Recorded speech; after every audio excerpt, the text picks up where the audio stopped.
So you're getting into chickens, you have a small area, and you want to start making your own food. I have what is arguably one of the best solutions when it comes to chicken tractors that there is on the market today. Let's talk about it. We're in the middle of our growing season right now for these meat birds that we're doing this year. It's our annual run of birds. And one of the biggest holdups slash things of interest for people who want to do their own birds is the chicken tractors themselves. Now there's hundreds, maybe not hundreds, but there's dozens of solutions for this problem. Look at them in there. There's dozens of solutions, but I think that I have one of the best solutions there is. Now, don't get me wrong, there's some things that could be improved, and we're absolutely going to talk about the pros and cons of this specific style chicken tractor right here. But starting out, I want to give you some sizes, I want to give you some measurements, some depths, some features, and some things that we do with the chicken tractor itself that make it so beneficial. But first, let's check on the birds, make sure they're doing okay. So what are the two things that these birds need plenty of? Simple answer, food and water. And let me tell you guys, these birds, they're not like normal backyard chickens. They're not the cleanest, but they are funny. And they will feed you for days. If you haven't seen the video, check out this video, which was out last week, where we talk about the pros and cons between meat chickens and having your own quail. There's definitely a fit for both, but if you've landed on our channel, chances are you have a backyard operation or a smaller operation that you're trying to find solutions to. But long story short, these chickens, they just need food and water, and they're gonna thrive. And they feather weird. You know, a lot of people see these birds' feathers and they think something's wrong with them, and there's not. They put more energy into growing. As you can see, I moved this chicken tractor this morning at like 7 a.m. and it is currently 3:30 p.m.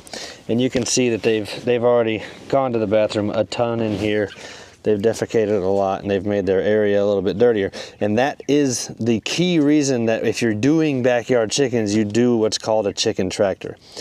So in short, you know, a lot of people hear the word chicken tractor and they think of an actual big diesel or gas powered mechanical piece of equipment, and that's not what it is. It's basically a little mobile hut that the chickens live in that you can move, that you have to move every day, otherwise you'll start having issues with them. Now when you first get the birds going, you can get away with moving it like once every 2 days or so, but from about the halfway point on, and these chickens only live to be 8 to 10 weeks depending on how big you want them, but from about that 3 to 4 week period forward, you have to move this thing every day, sometimes twice a day, just depending. And these birds look like they're doing good enough to move twice a day. So speaking of chicken tractors, what is the anatomy of a chicken tractor? It's a very simple object. You have 4 walls, a roof, and an open floor.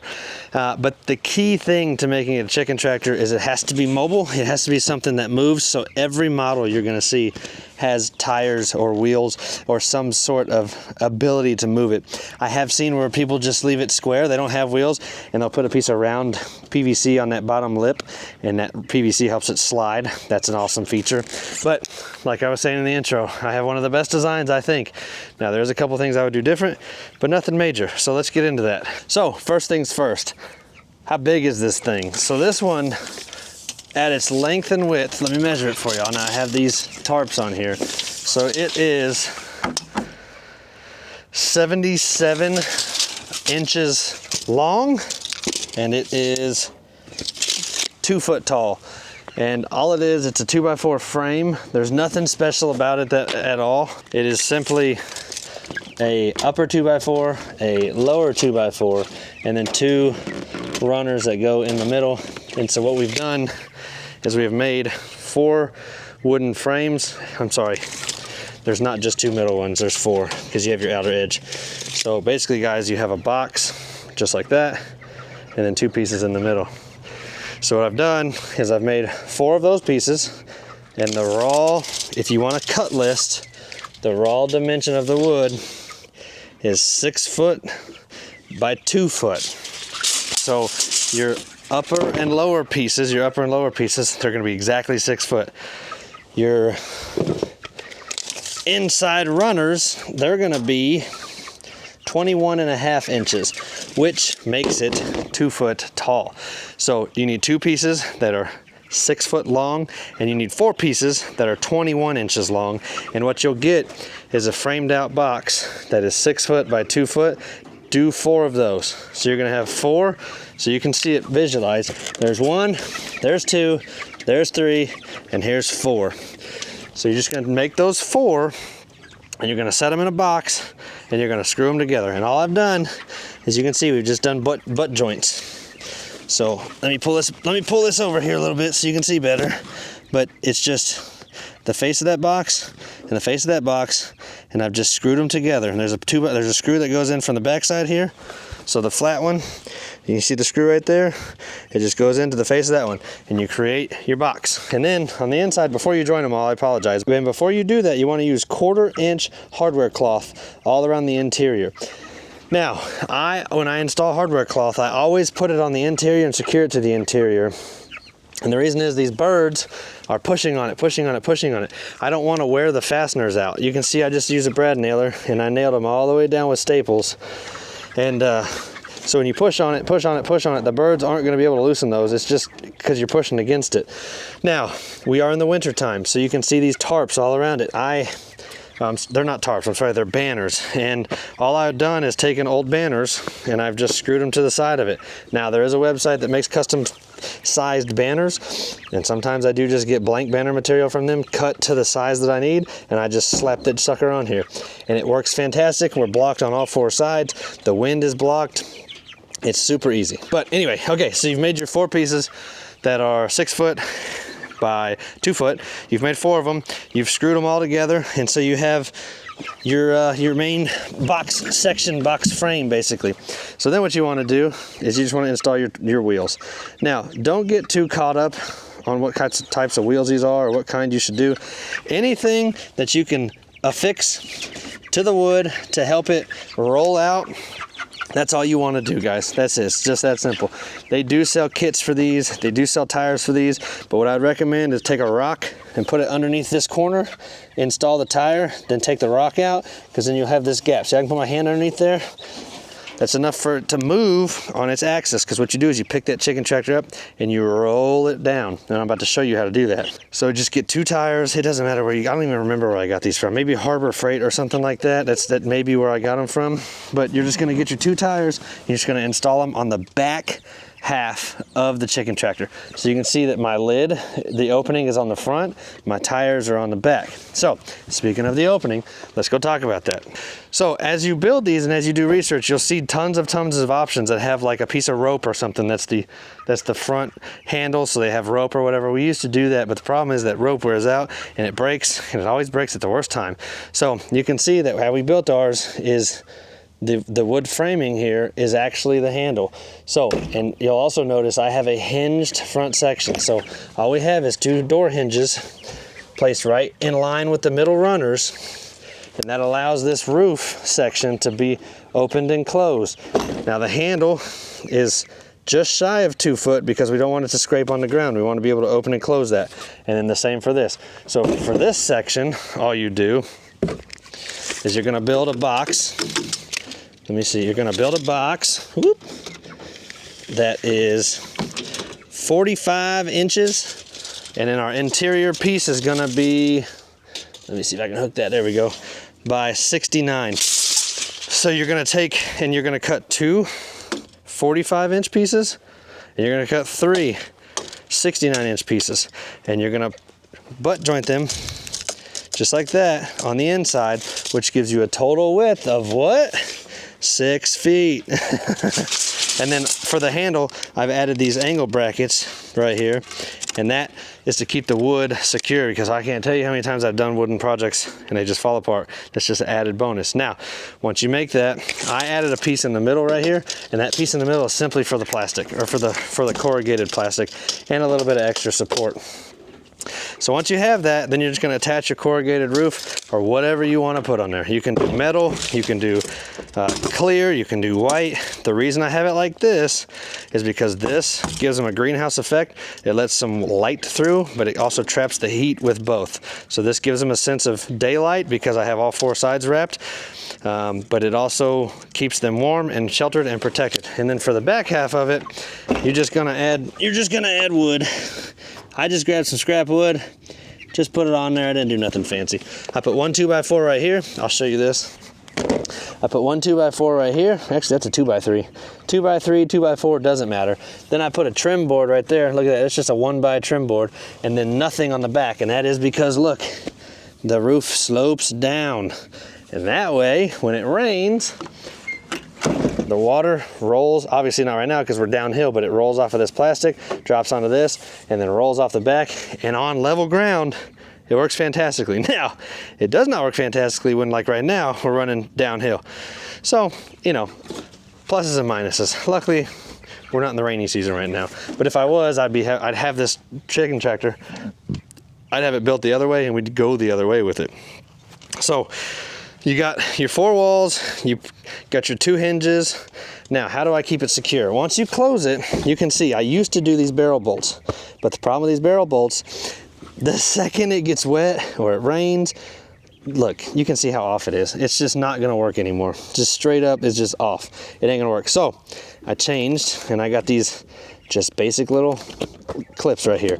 And I just screwed them together, and then there's one on each side. So there's one right here, there's one down on that end, and you just open it, flip it open, you can service your birds. Now, this is where a couple of my improvements would come in. If I had to do it again, what I would do, if I had to do it again, what I would do is I would also put a hinged opening on the back right here. I would take and put a runner across there, then I'd put another one right here where this row of screws is, right here, and I would have it to where this back half would also hinge open. I wouldn't have the handle on the back, I would just simply make it to where this one would pop open. And the problem with it is, when you get in here to work on these birds, you go to open it and then they do this. They all run to the back. So when you're trying to check them, or when you go to process them, or anything at all, you need to grab one or whatever, I gotta get in there and crawl around, or I gotta get my daughter in there and let her crawl around. And it's just a pain. So if I had to do it again, I'd make this hinged, because look, they always hang out away from the opening. I don't know why, but it's just what they want to do. So one of the only upgrades I would do is hinge the back so that the front would open and the back would open. So that's really the only upgrade I would do. And then you can do this, you can retrofit this anyway. You can add hanging heat lamps. You can do what we're doing. We have heat plates in here. The birds have just moved that around, being crazy in here. You can install a myriad of different watering options. There's a whole lot of features that you can do with these. And again, these birds are gonna live in this thing for 8 to 10 weeks, and then you're gonna take them out. Now let's talk about capacity. The most I usually run in this thing is 20 to 25 birds. I figured that that's about the most you can get in here for the bio load, aka how much they defecate all day and stink up the ground, if you will, and then just space in general. You don't want to be too crowded. Any more than that, it gets pretty crowded. So if you're new to the channel, we have this chicken tractor, then we have the meat mansion right there. The meat mansion is full of chickens, and we'll do a full video on that meat mansion later on. But for now, we're just talking about this chicken tractor and looking at these birds and watching them hang out. So yeah, about 20 to 25 is all I do. Typically 30 to 50 chickens is what it takes our family a year to get through. So just some tips for you there. It's gonna be messy, guys, I won't lie to you. I hate doing meat chickens in the winter time because you got to deal with a lot of issues. We talk about it in this video right here. You just got to deal with certain things in the wintertime that you don't in the summertime. Really, if you're going to do meat chickens, I would strongly suggest doing them in the spring or the fall, really around that March, April, May time frame, and then again in that like September, October, November time frame. That's usually when we do it. Normally we do our meat birds on September 11th. That's when we get the chicks, and then we process them at 8 weeks after that, 8 to 10 weeks, depending on what weight you're going for. Now, these birds, as y'all know, are for my daughter's 4-H show this year. So these are just our meat stock, honestly. They're growing really good, but those are our clean show birds in there. We did upgrade 2 and downgrade 1 into these. So the birds are still moving around. We're still making calls and still making changes and stuff. But as far as feed and supplies go, I keep them with a, what is that, a 3-gallon, yeah, 3-gallon feeder and a 5-gallon waterer. I have to change those daily, guys. These birds consume a ton of water. They're gonna drink a ton. So also make sure you smash the subscribe button, because we're gonna do a video here, not the next video, but the one after that, depending on when I edit these, will be all about this. There's a secret feed that we use to finish these birds off and really put on some weight. So if you want some thick birds, you're gonna wanna stick around for that. But for right now, 5 gallons of water, and I dry feed them. Now, there's very common practice when it comes to these chickens. You have the option of 24-hour feed, or you have the option of 12 on, 12 off. And the most common is, I shouldn't say the most common. One of the things that a lot of people do is 12 on, 12 off. This year I'm doing 24-hour feed because it's cold, straight up, and I want them to be able to eat and regulate their body temperature that way, because it's getting down to like in the 20s at night right now. And then it's like in the 40s during the day. So I'm giving them free range, free choice, free feed, 24/7, just like the dogs get. 24/7, because I just want them to be able to regulate their body temperatures. So anyway, that's the long and the short on this chicken tractor. That's how we built it. That's how we use it. So enough blabbering for me. Let me show you how we move it. So let's get to that. Let me set y'all over here, and I'm gonna show you how we move it, the whole process for moving it. All right, guys, so when we go to move them, the first thing we're gonna do is we're gonna pop our lid like this. We're gonna take their favorite thing, which is their feeder, out. And then we are going to take out their water as well. This is also when we wanna do our water change, because that water is gonna be, it can be mucky, it can have growth in it, something like that. And then right now, this time of year, we have heaters, so we're gonna pull the heaters out of here. We're just gonna set those up on top. And that's it, guys. That's how you empty empty the actual chicken tractor. Now, these birds wanna sit at the back, so I have this little red shovel that they're terrified of, and I just drag it across the back here. And all that does is get those birds walked forward. And then I come down here, I grab my handle that we just talked about, and then we just slowly move it 6 foot forward. Because remember, the chicken tractor is 6 foot long. So as we move it, they'll walk with me, and we'll come back here and check, make sure we're good. Kind of motivate them a little bit, just like that. Pull it forward a little bit more, because we want just a little bit of an air gap, or a little bit of a gap between the old spot and the new spot. And now that we have it moved, we'll take our heater, we'll set it back underneath here, and don't be worried about the chickens' noises. They're skittish, they're afraid of everything. Everything is traumatic for them. We'll put the heaters back in there. We will get their feeder. We will put their feeder back inside here. And I always put the feed behind this lip, because I don't want the rainwater, if it's a driving rain, I don't want that rainwater to get into the feed. So I always put it well back behind the covered portion. And then the water, we're gonna take the water and we're gonna go refill the water. Nothing special on the water here. It's just a 5-gallon gravity fed water. So let me dump this whole water out. So it's this style right here. And they get messy during the day, guys. There's nothing you can do about it.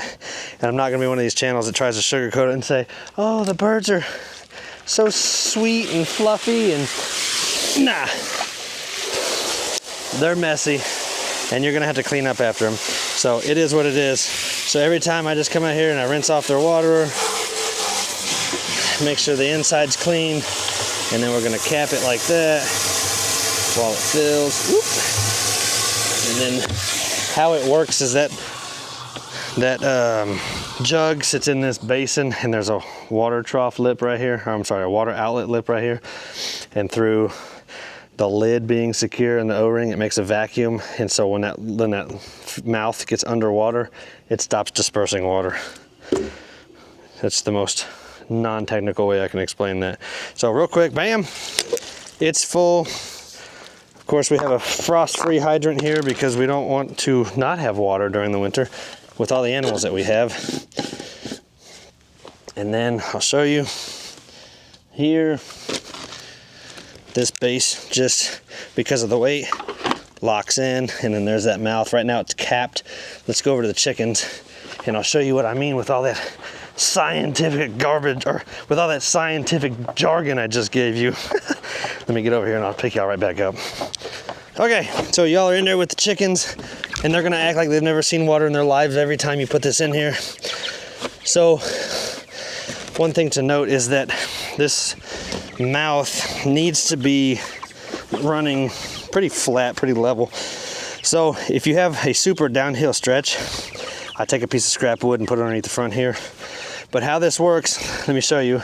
Here's the lid I was talking to you about. So we're gonna take off that, and see how it's gulping? Gulp, gulp, gulp, gulp, gulp, gulp, gulp. That's because of this lid right here. This lid has an O-ring in it. So if I loosen that lid, it comes out faster, watch. Ready? Boom, right? But if I tighten that lid, it stops. So what I normally do is I go to where it's snug, and then I give it one little pookie, just oop. And then once that mouth gets underwater, watch, it'll happen almost instantly, watch. Boom, it'll stop. So see, once that mouth got underwater, it stops sending out water. And that's how this water works. There's a seal in there, and then once they drink it down below the mouth of that water outlet, it'll add some more water. So most of y'all probably know how water works, but if not, now you do know for sure. And then again, the feed is just free range, and we are feeding them a very high protein. It's like 24% protein right now, because we're trying to get them to pack on the pounds. We're trying to win first place. Now, another ugly truth about this, again, I've moved it this morning. That's all turds, okay? Now, it's bad, it looks rough right now, I get that. But if you take a hard rake and you rake all the turds, in the springtime, your yard will look fantastic and you will thank me. So just short-term loss, long-term gain, okay? Just stick with it. I know it makes the yard look kind of rough, but it's worth it, especially if you're trying to revamp a portion of your yard. But if you're out on pasture, it won't matter. So this is just for small scale options. If you had pasture grass that was like up to your hip and you put them on it, you probably wouldn't even get none of this. So anyway, that's my take. That's my chicken tractor. That's how it's built. That's all the stuff you need to know about it. And that's the only change that I would make to said tractor, just like that. The birds are moved, they're happy, they're healthy, they're on fresh grass. So there you go, guys. If you have any questions, please drop them down in the comment section below. I'd love to answer them for you. Anything, any more measurements you need, any more features, anything like that that you want to see, please, please, please drop in the comment section. Guys, make sure you subscribe so you don't miss a video. We'd love to have you along. I know my daughters would love to have you along. They're at dance practice right now, so they couldn't be here. But subscribe for them, please. And we'll catch you on the next one, guys. Just remember, it doesn't take much to make a big difference. We'll catch you on the next one. Later.